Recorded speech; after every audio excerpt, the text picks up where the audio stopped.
کتنے خوش نصیب لوگ ہیں جن کے دن کا آغاز نماز فجر سے ہوتا ہے اور سونے سے پہلے بھی وہ سجدہ ریز ہو کے اللہ کی نعمتوں کا شکرانہ ادا کرتے ہیں، اور جو دن خیریت سے گزرا اور عافیت کی گود میں نیند لینے کے لیے بڑھ رہے ہیں تو وہ شکرانے کا سجدہ کر رہے ہیں کہ مالک تیری توفیق سے مجھے خیریت سے یہ دن گزارنا نصیب ہوا۔ ہمارے بزرگ فرمایا کرتے تھے سونے سے پہلے 5 انگلیاں بھی گن لیا کرو، 5 نمازیں بھی گن لیا کرو۔ اگر 5 نمازیں پوری ہیں تو اللہ کا شکر ادا کیا کرو کہ تمہیں توفیق اس نے عطا کی۔ اللہ اکبر۔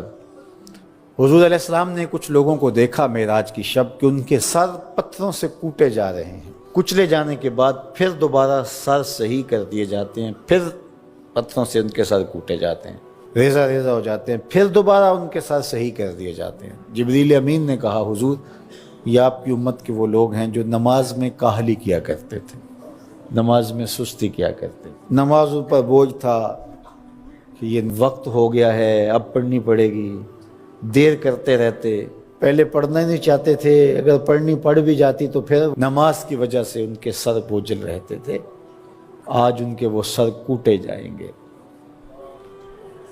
نوجوانوں بالخصوص میں آپ سے مخاطب ہوں، ماں باپ کو زور نہ لگانا پڑے، آپ کی منتیں نہ کرنی پڑیں، آپ کے ترلے نہ کرنے پڑیں، آپ کو جھڑکنا نہ پڑے، جب حیا علی الصلاۃ کی آواز آئے تم بستر سے چھلانگ لگا کے اٹھ جاؤ کہ میرے رب کا بلاوا ہے میرے نام۔ میسج ہے، طلباء سے کہوں گا کہ استاد کو بیدار نہ کرنا پڑے تمہیں، جب اذان کی صدا آئے تو خود اٹھ کر کے مصلی پہ آ کے بیٹھ جاؤ کہ میرے رب کا بلاوا میرے نام آیا ہے۔ اپنے ہم عمر لوگوں سے کہوں گا طبیعت کی کمزوریوں کے باوجود رب کے بلاوے پہ مصلی پہ بیٹھ جاؤ۔ نماز کا چھٹکارا نہیں ہے، رستگاری نہیں ہے۔ زکوٰۃ نصاب پہ واجب ہوتی ہے، حج استطاعت پہ واجب ہوتا ہے، روزہ صحت کے ساتھ مشروط ہے، اگر شیخ فانی ہے یا ایسی بیماری ہے روزہ نہیں رکھ سکتا فدیہ دے دے۔ مسافر کو چھوٹ ہے، بیمار کو چھوٹ ہے کہ وہ دیگر ایام میں اس کی قضا کر لے، لیکن نماز کی چھوٹ نہیں ہے۔ بیمار ہے تب بھی پڑھے گا، صحت مند ہے تب بھی پڑھے گا، حضر میں ہے تب بھی پڑھے گا، سفر میں ہے تب بھی پڑھے گا۔ بالغ کے اوپر نماز کی کسی صورت میں بھی رخصت نہیں ہے۔ کھڑے ہو کے نہیں پڑھ سکتا بیٹھ کے پڑھ لے، بیٹھ کے نہیں پڑھ سکتا لیٹ کے پڑھ لے، اشارے سے پڑھ لے، وضو کے لیے پانی دستیاب نہیں ہے تو تیمم کر لے، حالت سفر میں ہے قصر کر لے، آدھی پڑھ لے پوری نہ پڑھے، دشمن کے مقابلے میں ہے صلاۃ الخوف کی صورت میں پڑھ لے۔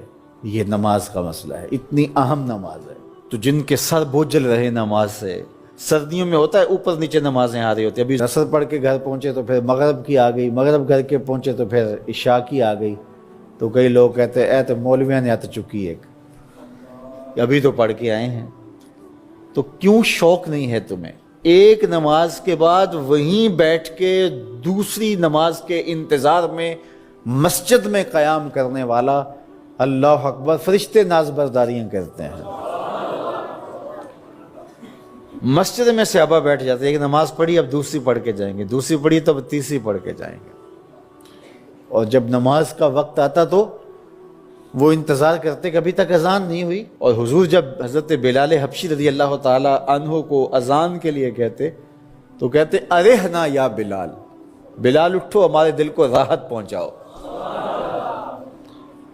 آنکھوں کی ٹھنڈک قرار دیا نا نماز کو، جعلت قرۃ عینی فی الصلاۃ، میری آنکھوں کی ٹھنڈک نماز میں رکھی گئی ہے۔ تو یہ دل کا قرار ہے، راحت قلب محمد ہے صلی اللہ وآلہ وسلم۔ اللہ اکبر، یہ معراج کا تحفہ خاص ہے جو ہمیں نصیب ہوا۔